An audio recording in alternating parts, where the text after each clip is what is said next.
C'est une nouvelle ère qui s'ouvre pour le poumon économique du Sénégal. À l'occasion de sa rentrée portuaire 2026, le port autonome de Dakar a dévoilé sa nouvelle feuille de route, le plan stratégique PRIPAD 2025-2029. Face aux mutations du commerce mondial, l'objectif affiché par le directeur général Waly Diouf Bodian est clair: transformer le port en hub logistique intégré, moderne et compétitif. Une ambition saluée par le président de l'Assemblée nationale, El Malick Ndiaye, présent pour l'occasion.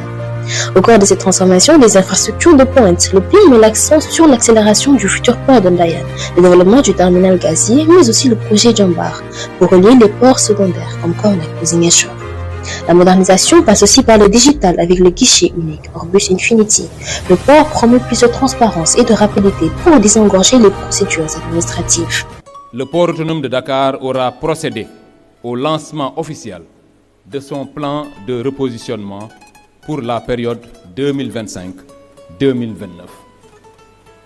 Cette démarche volontariste de toute la communauté des acteurs portuaires ambitionne de reconsidérer l'espace portuaire comme un pôle de convergence, un point d'ancrage des chaînes logistiques de production, de transport et de distribution dans la double optique de performance et de gestion cohérente de l'outil portuaire national.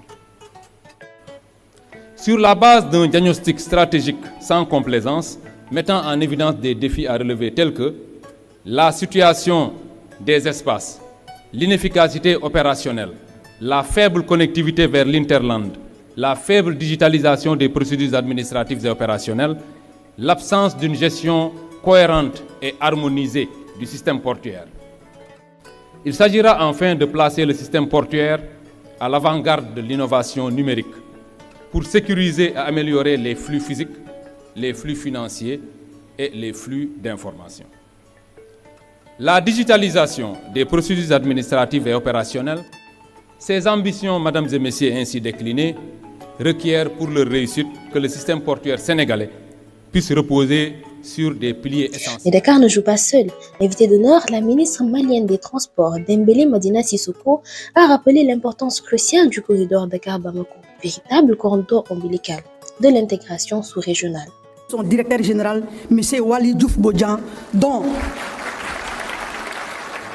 la clairvoyance et le panafricanisme résonnent fortement jusqu'au Mali, est de nature à préserver précisément les acquis entre le Sénégal et le Mali en matière de transport et de transit. Au regard des relations historiques, nous réitérons notre disponibilité de poursuivre cette coopération dynamique et multiforme. L'événement particulier qui nous réunit aujourd'hui, en plus d'être une occasion pour prouver le caractère particulier des liens solides entre nos deux nations, est une opportunité pour renforcer les relations commerciales entre les acteurs portuaires sénégalais. La cérémonie s'est clôturée par la signature des contrats d'objectifs avec les directeurs sectoriels. Le cap est fixé, faire du port de Dakar la référence logistique de l'Afrique de l'Ouest à l'horizon 2029.